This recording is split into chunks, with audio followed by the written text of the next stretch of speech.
adecuado, debemos tener un punto de partida común para luego tener una aproximación con base especialmente a los ajustes que podemos hacer del soporte ventilatorio para después tener un ABC claro que será como un algoritmo para llevar a casa o a nuestra práctica del día a día como intensivistas.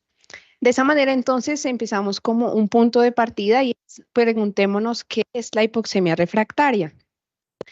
Y para esto, pues no hay una respuesta estándar, hay mucha heterogeneidad en las definiciones que conocemos de este tema, pero quise traer a ustedes la que creo es más completa.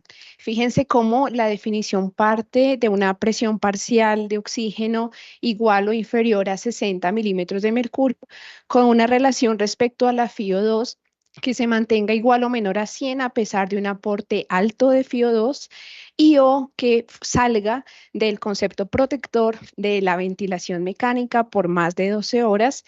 Esto, pues como les digo, no significa que sea solo una definición y pues de esto tenemos varias más que tener presente como las que ustedes están viendo en la tabla.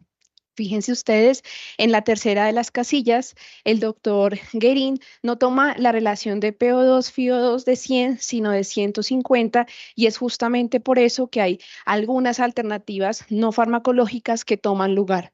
Lo cierto es que, en resumidas cuentas de esta tabla, pues es muy importante que entre mayor sea el trastorno de oxigenación y el aporte de requerimiento de oxígeno que requiera ese paciente, posiblemente estemos frente a este escenario de hipoxemia refractaria. Hasta este punto, entonces, pues nos da el primer mensaje y es que para aproximarnos a este tema es de importancia tener un registro gasimétrico de quien yo lo sospeche. Y la segunda pregunta que vendría a nuestra mente es ¿qué tanto impacto podría tener que este paciente esté en este contexto? Traigo entonces a colación este estudio para muchos de ustedes conocido, que es el estudio publicado en JAMA del 2016 por el grupo del doctor Belani, el LongSafe, en el cual pues un estudio randomizado multicéntrico demostró, como lo están viendo al lado derecho de la pantalla, que los pacientes quienes tenían un SRA severo, entendido como aquel con índices de oxigenación como los que acabo de mencionar, tenían una probabilidad de muerte a los 28 días un poco más alta. De esa forma, ellos encontraron mucha heterogeneidad en la aproximación terapéutica de esta condición y pues de esa forma saber que el impacto de mortalidad es alto nos da a entender por qué tener un paciente con hipoxemia refractaria debe alertar para nosotros las alarmas. Una vez entonces tenemos claro qué es hipoxemia refractaria y por qué es importante tratarla, lo siguiente sería preguntarnos qué está llevando al paciente a tener hipoxemia refractaria. Los mecanismos claros de hipoxemia son los que hemos conocido como el shunt intrapulmonar, es decir, la ocupación alveolar, sea cual sea su causa, el espacio muerto, cuando no es el alvéolo, sino la unidad capilar la que está comprometida, y otros que no son ajenos a nuestro diario, a nuestra práctica diaria, como es la hipoventilación o el mismatch ventilación-perfusión. Y nos preguntaríamos, bueno, ¿cuál sería la diferencia entre un paciente con hipoxemia refractaria facilitado por shunt de una hipoxemia refractaria facilitado por espacio muerto? Esta pregunta la hace el doctor Ferguson de la Universidad de Toronto y en una imagen nos describe cómo el abordaje terapéutico sería estrictamente diferencial. Noten que en esta tomografía computarizada de tórax en parénquima pulmonar, la parte más basal hará referencia a un shunt intrapulmonar. Es decir, vemos unas zonas hiperdensas que dan cuenta de una ocupación alveolar en la cual pudiéramos considerar la utilización del PIP como una estrategia de inflación o de aireación para reclutar los alvéolos que en ese momento están ocupados. Pero no así ocurre con las zonas más apicales, en las cuales pues esa consideración de ocupación alveolar no aplica y posiblemente aquí la estrategia de restricción de fluidos, de vasodilatadores e incluso de la terapia de Prono podrían ser de utilidad. Es de allí entonces la importancia de pensar cuál es el mecanismo etiológico que está llevando el paciente a esta condición. Entonces, una vez ya lo tenemos definido, sabemos cuál es la causa y con la emergencia que tenemos que tratarlo, vamos ahora a enfrentarnos terapéuticamente a saber qué podemos hacer. Y lo que podemos hacer lo he resumido en dos conceptos, la ventilación mecánica y el manejo adyuvante, que no significa que vayan en tiempos dispares. Es decir, al tiempo que ajusto el soporte ventilatorio al que estoy sometiendo al paciente, pues debo también tener presentes algunas medidas farmacológicas o no farmacológicas que puedan ser de utilidad. Esta gráfica nos describe en un plano cartesiano, en el eje X, la relación de oxigenación y en el eje Y como una estrategia incremental progresiva de lo que nos recomiendan podríamos hacer en este tipo de condiciones. Como les dije, no significa que yo deba esperar que una de ellas falle para pensar en la otra. Lo que tenemos que tener en cuenta como base es tener una ventilación protectora, que ha sido parte de lo que han conversado el día de hoy. Entonces, tener volúmenes tidales bajos y pensar en la utilidad del PIP, pues son medidas basales que deberíamos tener presentes. Ya luego de esto, otras estrategias como el bloqueo neuromuscular, la posición de prono toman lugar y bueno, en nuestra casa, que tiene la disposición de hacerlo, ¿por qué no pensar en el ECMO veno-venoso con los criterios EOLIA que más adelante nos contarán como una estrategia de rescate ante este tipo de pacientes? Entonces, empezando con lo que nos sugiere esta gráfica, lo primero que debemos hacer es ajustar el ventilador. Y cuando hablamos de ajustar el ventilador, es juiciosamente conocer el peso ideal de ese paciente. Y conocer el peso ideal significa medirlo para de esa manera, de acuerdo a la recomendación de este estudio, que es el estudio de ARMA, cuidar de que esa programación del volumen idealmente no exceda 6 y nunca exceda 8 cc por kilo de peso ideal. Esto, como lo estamos mostrando, pues ya hace fue 24 años atrás, en el año 2000, que en la Sociedad de Massachusetts encontró que había una reducción de mortalidad de cerca del 22%. Y es quizás uno de los estudios hasta el momento más vigentes en cuanto al impacto clínico que tiene programar un ventilador con volúmenes tidales bajos. Y eso, fíjense ustedes en la gráfica inferior de su lado derecho, que se mantiene en cuanto al impacto favorable a pesar de los cambios del compliance estático de los dos grupos aleatorizados de pacientes.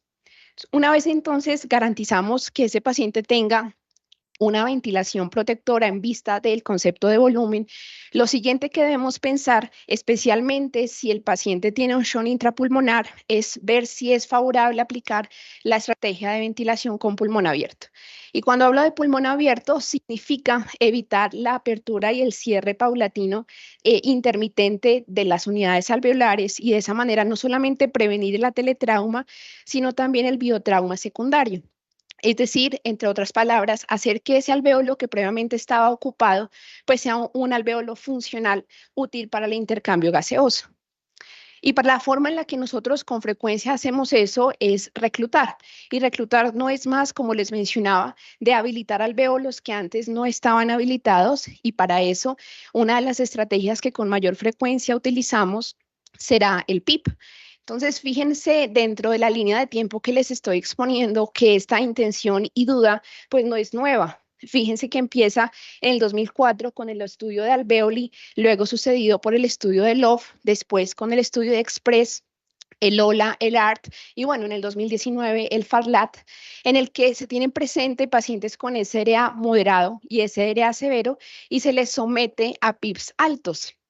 Dentro de ellos, a pesar que no hubo un desenlace significativamente diferente en cuanto a la mortalidad a 28 días, noten que en algunos, como en el Express, sí veían más tiempo libre de ventilación mecánica y de esa manera también mayor impacto en la oxigenación. Pero el problema es, bueno, si eso impacta en la oxigenación, ¿por qué no impacta en la mortalidad?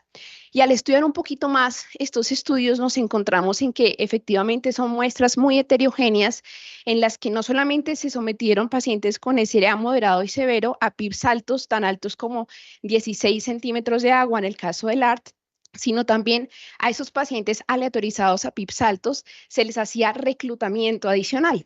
Y reclutar a un paciente en este contexto significa, como lo están viendo en la última columna, llevar a presiones tan altas como 60 centímetros de agua. Eso, por supuesto, con el riesgo que conduce el biotrauma, podrían ser factores que no se tuvieron presente y que hicieron que no hubiera un desenlace diferencial en cuanto a la mortalidad.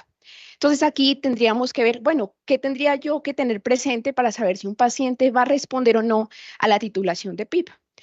Esta pregunta se la hizo también el grupo de Toronto, el doctor Groileger, que hacen un análisis secundario del estudio de Lobs y el estudio de Express.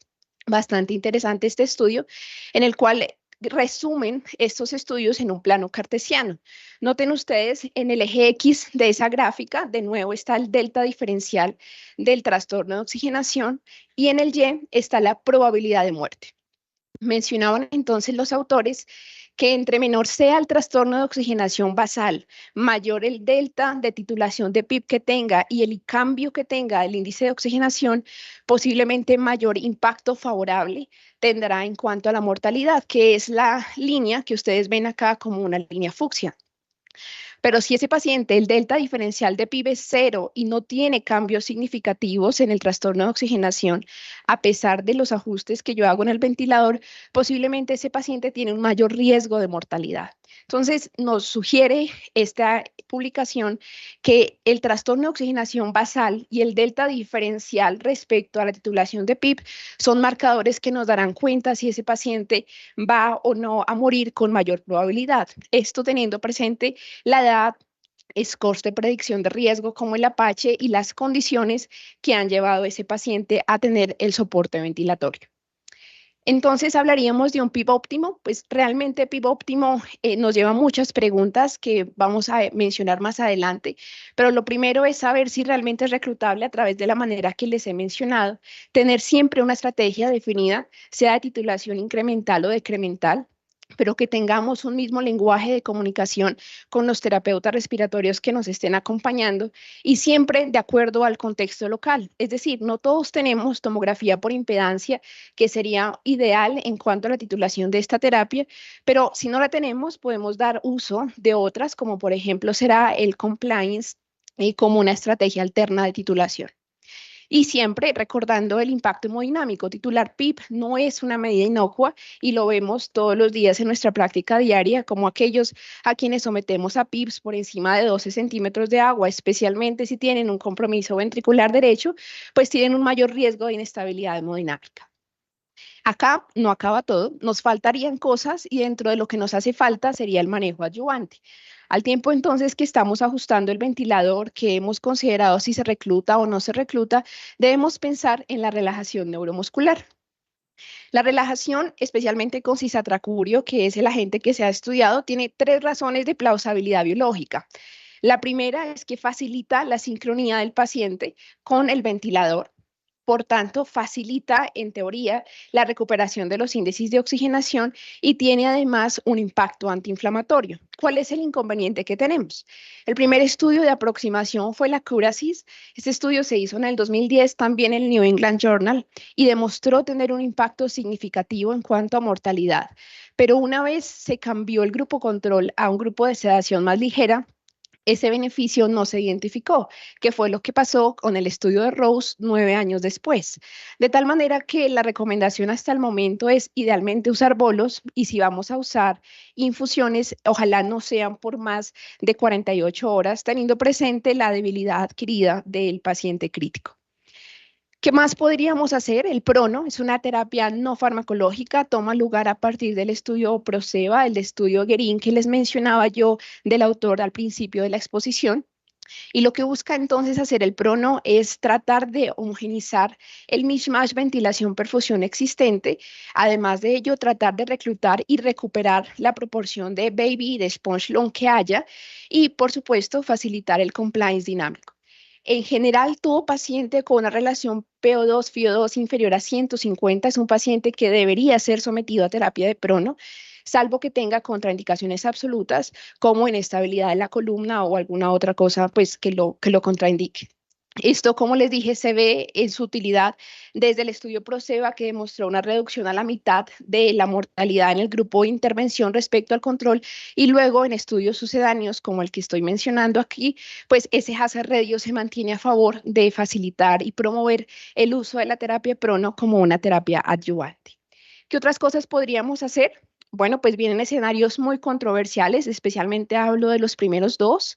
En cuanto a los vasodilatadores sistémicos, el óxido nítrico tiene también una plausibilidad biológica en relación con la vasoconstricción pulmonar hipóxica. Entonces, pues se piensa que el uso de este óxido nítrico podría facilitar ese reclutamiento de las unidades capilares que no están siendo funcionales. Desafortunadamente, no ha mostrado tener un beneficio clínico en cuanto a la mortalidad, que es un desenlace fuerte, y por esta causa, pues no tiene un respaldo que permita que recomendemos su aplicación de orden cotidiana. En segundo lugar, los glucocorticoides también han sido tema muy controversial. El doctor Meduri, pues es un abanderado en esta materia. Y ya desde el siglo pasado, desde el 98, se interesó porque aquellos pacientes que tuvieran un SRA en transición de una fase intersticial a fase fibrótica, someterlos a dosis altas de metilprednisolona por ciclos cortos de tiempo, podía ser de utilidad para la oxigenación, pero pues esto no tiene hasta el momento un respaldo. Lo usamos esencialmente cuando tenemos una presunción diagnóstica de neumonía organizacional, que es un tema realmente aparte y que podría llegar a ser una consecuencia del tema que nos aboca, que es el SDRA. Y finalmente el ECMO, bueno, pues este es abanderado de la casa, el ECMO venoso, como les mencionaba, desde el estudio de César y sucedáneo, el estudio de Olia, pues aquellos pacientes que no respondan a partir de lo que les he mencionado, nos deben dejar en la mente un mensaje de pensar una segunda alternativa y llamar a un amigo que será aquel que nos pueda brindar la asistencia en considerar un no candidato para esta terapia. Entonces, finalmente mis mensajes para llevar a práctica es que si entendemos la hipoxemia refractaria como una amenaza potencial, como si estuviéramos en el Titanic casi, tenemos que tener presente que el diagnóstico temprano nos va a permitir ver la punta del iceberg, ajustar individualmente el soporte ventilatorio, va a alertarnos. Recordar el manejo adyuvante multimodal va a servirnos de brújula para rutas alternas y siempre trabajar en equipo, llamar a un amigo va a facilitar no sucumbir ante la tormenta. Muchísimas gracias.